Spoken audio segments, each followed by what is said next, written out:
messieurs, bienvenue dans cette édition de ce fin de week-end, de ce vendredi 20 novembre 2015. Voici tout de suite les titres qui seront développés dans ce journal. Le chemin de fer Djibouti-Addis Abeba a démarré officiellement ce matin avec une cargaison de 1100 tonnes de marchandises. Et au Mali, fin de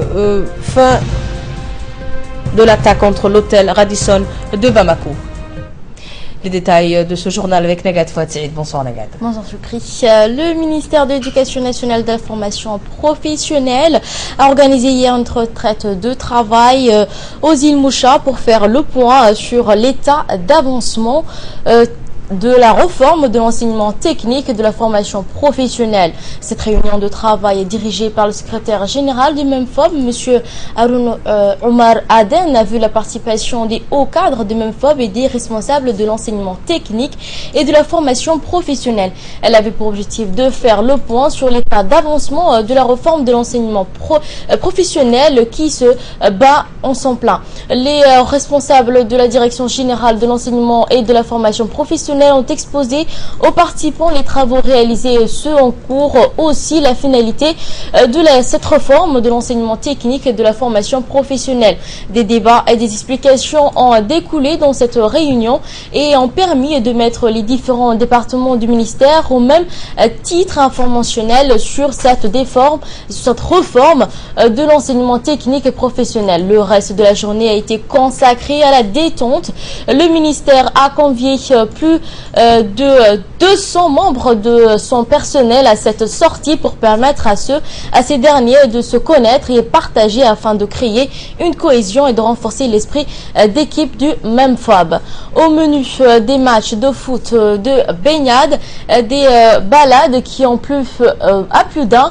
Une autre façon de conjuguer l'utile et l'agréable que le ministre de l'Éducation nationale entend renouveler si possible. Donc c'est aussi une façon cette réforme avait aussi objet pour répondre de plus près aux besoins du marché, donc professionnaliser rapidement les jeunes pour répondre aux besoins du marché de travail. Bientôt, avec les années à venir, l'ancien bac pro va disparaître avec un nouveau bac pro sur 3 ans. Donc il n'existera plus le BP et le bac pro sur 4 ans. Et de nouveaux diplômes qui va permettre de professionnaliser rapidement les jeunes qui sont les CAP. Et on mettra aussi en place un diplôme qu'on appelle le CFP, le certificat de formation professionnelle, d'une année, donc qui permettra pour les gens soit de scolariser ou bien qui n'ont pas de qualification professionnelle, de leur permettre d'avoir rapidement un certificat qui leur permettrait de travailler et de répondre rapidement aux besoins du marché du travail. Donc c'était un des objets de la réunion de ce matin aux îles aussi Moucha. Donc le deuxième point de cette sortie, c'était également aussi, nous avons plus de 200 personnes du ministère qui sont aujourd'hui, donc je vais commencer par le ministre de l'Éducation nationale, donc 200 personnes ici aux îles qui peuvent aussi non seulement travailler mais également de renforcer la cohésion du groupe au niveau du ministère et permettre à tous les responsables d'échanger, de discuter, de profiter aussi parce que faut pas oublier d'associer l'utile à l'agréable. Donc il y a le travail mais aussi profiter de cet bel environnement et belle nature qu'on a ici aux îles. Donc un remerciement spécial pour le ministre qui a eu cette idée de permettre aux gens non seulement de travailler dans des conditions agréables mais aussi de profiter de cette nature de notre pays. Chose promise, chose due. Le premier train de marchandises reliant Djibouti à Addis Abeba a quitté cet après-midi la gare principale de Djibouti située à Nagat. Les deux ministres en charge du transport ont assisté aux activités de chargement du train qui ont débuté hier en début de soirée. Le train chargé de 1100 tonnes de blé a quitté en effet cet après-midi la gare de Nagat en présence du directeur général du chemin de fer djiboutien et son homologue éthiopien, du directeur général de l'entreprise chargée de la construction de la nouvelle ligne chemin de fer CCECC, Ding Zaoujin, ainsi que les différents cadres de deux parties. Ce premier train est composé de 30 wagons avec un tonnage total de 1100 tonnes, rappelant toutefois que la capacité maximale d'un train est de 3500 tonnes. L'objectif du lancement de ces activités de transport ferroviaire est justifié par une situation humanitaire d'urgence dans certaines régions de l'Éthiopie et l'objectif majeur est de pouvoir acheminer une cargaison de vivres pour 8 millions de personnes affectées par des phénomènes de changement climatique. Ces opérations d'acheminement se poursuivront pendant une période de 4 semaines à raison de 2 trains par jour. historique. Au début des travaux, les gens pensaient que ça n'allait pas être achevé si rapidement, mais voilà, on est devant un accomplissement grandiose et nous sommes très très réjouis. Et les spectateurs djiboutiens que vous êtes en train de voir cette émission, donc voilà, je suis très très content parce que le projet a abouti vraiment à un résultat très très positif.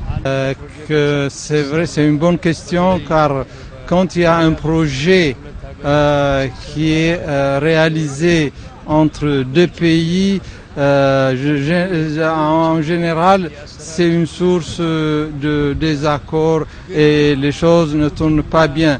Mais pour ce projet ferroviaire qui est construit avec l'Éthiopie et Djibouti, vraiment c'était une relation excellente et exemplaire pour tous les autres pays africains. Nos relations étant tellement bonnes que les choses se déroulaient très très bien et que même au niveau de la population, les gens étaient d'accord pour nous permettre de faire passer le tracé du chemin de fer dans leur propre dans les propriétés privées. Les gens nous ont accepté de céder leurs propriétés pour faire passer le chemin de fer. Donc nos relations à tous les niveaux étaient excellentes. L'Organisation régionale de la protection de l'environnement de la mer Rouge et du golfe d'Aden, la PERSGA, a clôturé hier un atelier de 2 jours au Palais du Peuple. La cérémonie a été présidée par le secrétaire général du ministère de l'Environnement, Dina Abdellah Omar, en collaboration avec le représentant de l'Organisation régionale du golfe d'Aden, bien sûr. Donc cet atelier a réuni tous les départements concernés, comme la police, le port, etc. L'objectif de la tenue de cette formation est de sensibiliser au maximum la population sur la protection de l'environnement dans lequel nous vivons. En effet, concernant l'utilisation des produits chimiques que nous possédons, doit s'effectuer de manière préventive. Écoutons à présent le mot d'ouverture du secrétaire général du ministère de l'Environnement.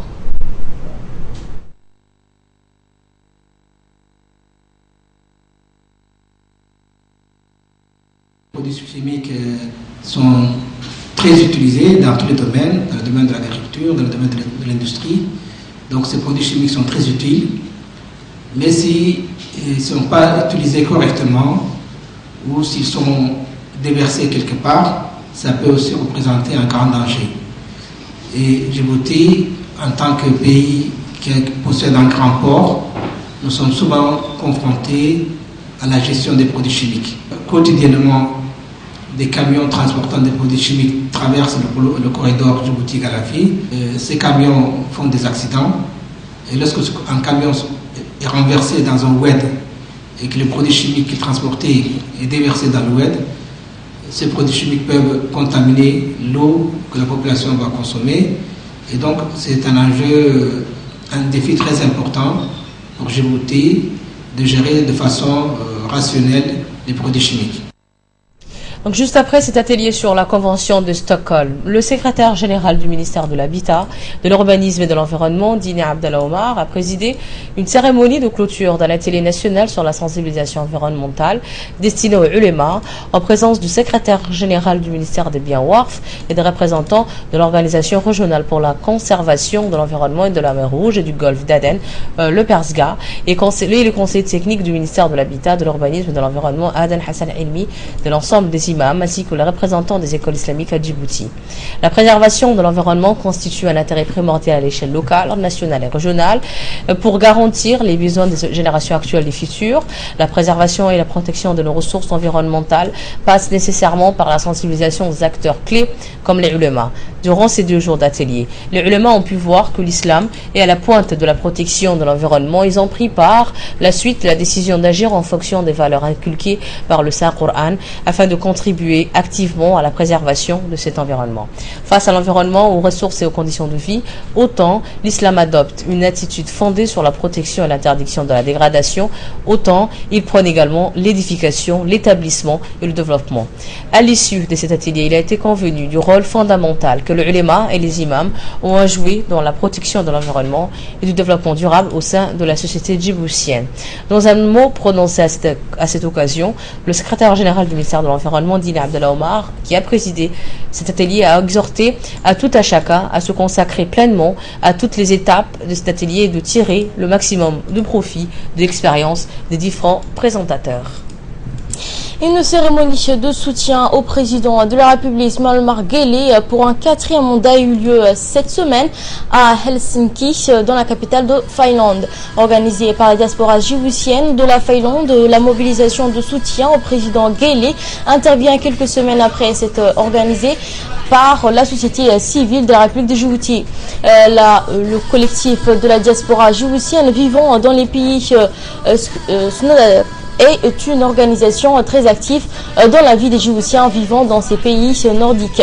Ainsi, la cérémonie de soutien au président Guelleh, qui a eu lieu dans le Grand Hôtel à Helsinki, dans la capitale de Finlande, a regroupé le membre de la diaspora djiboutienne venus dans les régions de la Finlande. Durant cette mobilisation de grande envergure, les participants ont hissé très haut le drapeau djiboutien et des banderoles ont été érigées à l'occasion où l'on pouvait lire soutien au président Ismail Omar Guelleh.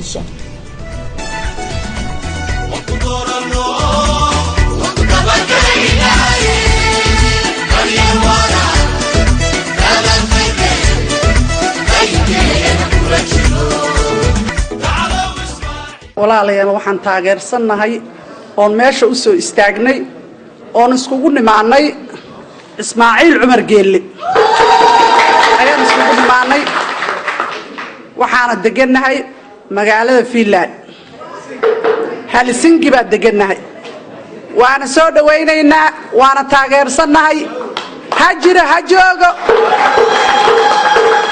hambalyo waxaan rajaynaynaa madaxweynaheena inuu mar labaad noogu soo noqdo maslaxa noogu soo noqdo cimilada caafimaad waddankeena Djibouti waxaan u rajaynayaa horumar dhammaan waxaan isla ka fadhiisanayaa dadka reer Djibouti meel walba joogaan hambalyo noolaada maanta meesha waxaan iskugu imanay wax kala maahin sidaan u taageeri lahayn madaxweynaha Ismaaciil Umar Guelleh ilaahay iska daayo cimrigiisa cilmi dhar ilaahay siiyo waddanka horumar badan buu gaarsiiyay dhaqaalihii 99 maalintuu koray ilaa maanta isbedel badan baa jira wax badan baa dhaafay ilaa maanta waxaan rajaynaynaa insha Allah inuu doorashada 2016 bisha Afraad soo sharaxo inta waxa weeyaan wax badan baa isbedelay dekada badan baa waddankii ka dhismay isboortigii baa batay dadkii baa batay sidii hore waddanku ma ahayn dhaqaalihiisu wuu kobcay ilaa 900 milyan buu joogaa waxa leeyahay Ismaaciil Umar Guelleh ha joogo.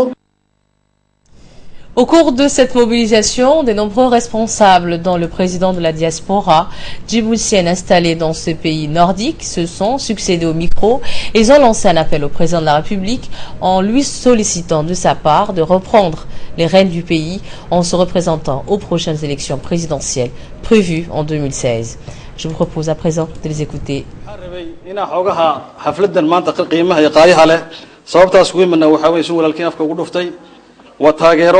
aan taageerno madaxweynaha Djibouti mudane Ismaaciil Umar Guelleh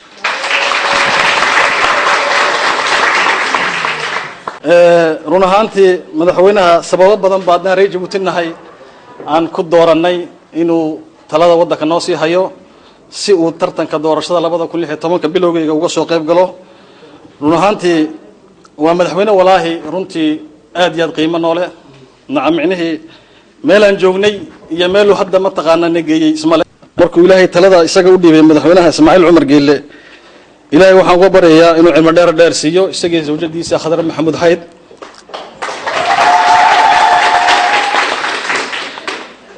Soomaalidu waxay ku maamahdaa waxay tiraa Soomaalidu indhaha macalina Ismaaciil Umar Guelleh wuxuu qabtay wala arkayaa xitaa walaalaheena Soomaaliyeed ba dibad iyo gudaba aanu hadda reer Djibouti nahay aad baan ugu faraxsanahay marka walaalayaal anoo halkan salaan aad iyo aad u qiimo badan madaxweynaha dalka ugu diraya iyo marwadiisa Khadar Maxamuud Xayd salaan aad iyo aad u qiimo badan oo sharaf leh iyo dhammaan ummadda reer Jabuuti iyo xukuumadda Jabuuti iyo saraakiisha dhammaantood halkan salaam aad iyo aad u diiran baan uga soo diraynaa walaalayaal qurba joogta reer Jabuuti haddaan nahay waxaan jeclaanay oo rabnaa runtii Ismaaciil waxa naga tagin balena ha naga tagin sababtaan leenahay waxa weey walaalayaal uma aragno qof maanta halku joogo qof joogsan karo uma aragno ilaahay reer Jabuuti nasiib uu siiyay markuu Ismaaciil u doortay wana alxamdulillah nimcatu rabbi weey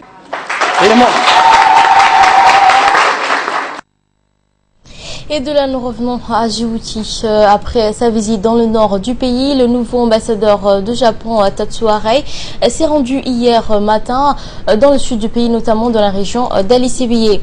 Dès son arrivée sur les lieux, le diplomate japonais accompagné du secrétaire exécutif de l'UNARS, M. Hussein Hassan Darar, et le représentant du HCR à Djibouti ont été accueillis chaleureusement par le préfet de la région, M. Mohamed Wabri Assowe. Et à cette occasion, le préfet de la région d'Ali-Sébié, Mohamed Wabri Assowe, s'est félicité du partenariat Djibouto-Nippon au service du développement des régions du pays. Après la visite de courtoisie chez le préfet de la région d'Ali-Sébié, la délégation a ensuite pris la direction du camp d'Ali-Sébié d'Ali Adé, où ils ont été accueillis par le sous-préfet Chabandarar Moussa et la population réfugiée vivant dans ce camp d'Ali Adé. Notons que le camp d'Al-Adé est le plus grand camp de réfugiés du pays. Il a accueilli quelques 19 000 réfugiés et demandeurs d'asile, dont 80% sont des Somaliens. Après des longues discussions avec la communauté des réfugiés vivant dans le camp Al-Adé, l'ambassadeur de Japon, Tatsuo Arai, a effectué une visite au camp d'Al-Adé dans les écoles. Le nouveau site d'habitation de 450 logements est en cours. Le chantier pour les ménager les plus vulnérables, dans les veufs, les enfants qui n'ont plus d'habitation et le centre de santé. Du sud, nous allons dans le nord, où la fédération djiboutienne de Kung Fu Wushu s'est déplacée vers la région de Tadjoura pour un apprentissage approfondi de la discipline aux côtés des jeunes adeptes de Kung Fu Wushu de cette ville de Tadjoura. Conduite par le président de la fédération djiboutienne de Kung Fu Wushu, Mohamed Ali Omar Dimao, les disciples du Kung Fu de la capitale étaient une vingtaine et se sont alignés aux côtés de leurs partenaires de Tadjoura qui ont, eux, était une trentaine d'adeptes. Un entraînement de masse et des séances de démonstration se sont déroulées au complexe sportif de Tadjoura en présence de plusieurs jeunes de la ville blanche venus en masse.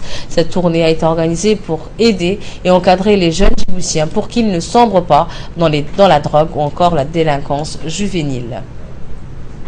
Dans une interview que nous a accordée le maître Sansaïma, ou 7e dame de la discipline, a remercié le secrétaire d'État à la jeunesse au sport, Bedoul Hassan Badou, qui aide, a-t-il dit, apporte et encourage ces jeunes et en général la pratique du sport comme à son habitude.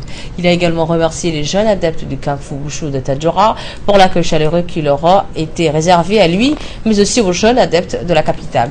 Enfin, il a noté que la tournée se poursuivra et la délégation du Kung Fu Wushu se rendra jeudi prochain à Dikil, dans la ville de l'Unité. Social pour refermer l'actualité nationale et toujours dans la continuité des compétitions des Jeux nationaux de la jeunesse. Dans la soirée d'hier, au CDC de Ouahdaba a abrité les compétitions de danse traditionnelle canton pour la seconde phase appelée communément phase interquartier. Les jeunes issus des différents quartiers de la commune de Belbela se sont affrontés sous la supervision du comité d'organisation du Jeu national de la jeunesse. Des différentes danses traditionnelles ont été présentées par des jeunes participants. À notre micro, les jeunes n'ont pas manqué de remercier le secrétaire d'État à la jeunesse et au sport, Bedoul Hassan Badoul, pour y avoir inclus les concours traditionnels aux premiers Jeux nationaux de la jeunesse qui s'avère être un formidable levier de promotion de notre culture auprès de nos jeunes. Dans l'actualité africaine ce soir, les assaillants qui ont attaqué ce vendredi matin l'hôtel Radisson Blu de Bamako, dans le centre de la capitale malienne, ne détiennent plus d'otages. Deux des assaillants ont été tués. Le dernier bilan établi par le ministère malien de la Sécurité fait état d'au moins 22 morts parmi les occupants de l'hôtel. Il pourrait être de 27 morts d'après un représentant de l'ONU sur place. Les djihadistes d'Al-Mourabitoun, groupe affilié à Al-Qaïda, ont revendiqué via une agence de presse mauritanienne la prise d'otages. L'authenticité de la revendication n'a pu être vérifiée jusqu'à présent. Outre 45 Maliens libérés, les otages de 14 nationalités différentes, dont 12 membres d'équipage de la compagnie Air France, 7 Algériens, parmi lesquels figuraient des diplomates, 6 Américains et une vingtaine d'Indiens. Le président malien Ibrahim Boubacar Keïta, présent plutôt au Tchad, a appelé au calme au micro de France 24 tout en estimant que personne n'était à l'abri du terrorisme. Le Radisson Blu de Bamako est l'un des hôtels les plus huppés de la capitale malienne. Beaucoup d'étrangers fréquentent cet établissement. Au Moyen-Orient, une ville en ruine déserte, voilà ce qu'il reste de la cité irakienne de Sinjar, reprise il y a tout juste une semaine par les forces kurdes. Sinjar était depuis plus d'un an aux mains des combattants de l'État islamique. La plupart des habitants ont fui, ont été massacrés. Beaucoup de maisons et de commerces ont été détruits.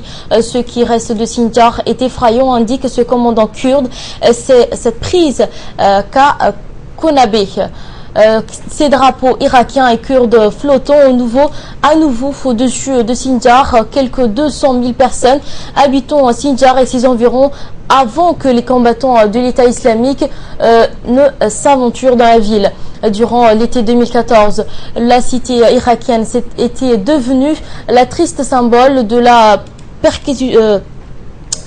persécution et de massacre d'État islamique, une minorité religieuse kurdophone. La police fédérale américaine, le FBI, a mis en garde les autorités italiennes et a évoqué des menaces d'attentats contre le Duomo et la Scala de Milan ainsi que la place Saint-Pierre de Rome. Elle a également signalé 5 suspects que les forces de sécurité italiennes cherchent à identifier. Depuis les attentats de Paris, l'alerte sécurité dans le pays a été relevée au niveau 2, un cran sous le niveau maximal. Et ce jeudi, au lendemain des 2 fausses alertes à la bombe, les détecteurs de métaux ont été installés à place Saint-Pierre. Ici sont étendus des millions de pèlerins pour le jubilé de la miséricorde à partir du 8 décembre. Une fête chrétienne, une atmosphère de crainte alimentée par des multiples alertes aux colis suspects dans les transports en commun. Plusieurs stations de métro ont dû être évacuées pendant des heures, comme celle de Lampoto, non loin de la place Saint-Pierre. Et dans les rues de Rome, 700 militaires supplémentaires ont été déployés. C'est tout pour l'actualité de ce soir. Au nom de toute l'équipe qui a réalisé ce bulletin d'information, je vous remercie de l'avoir suivi.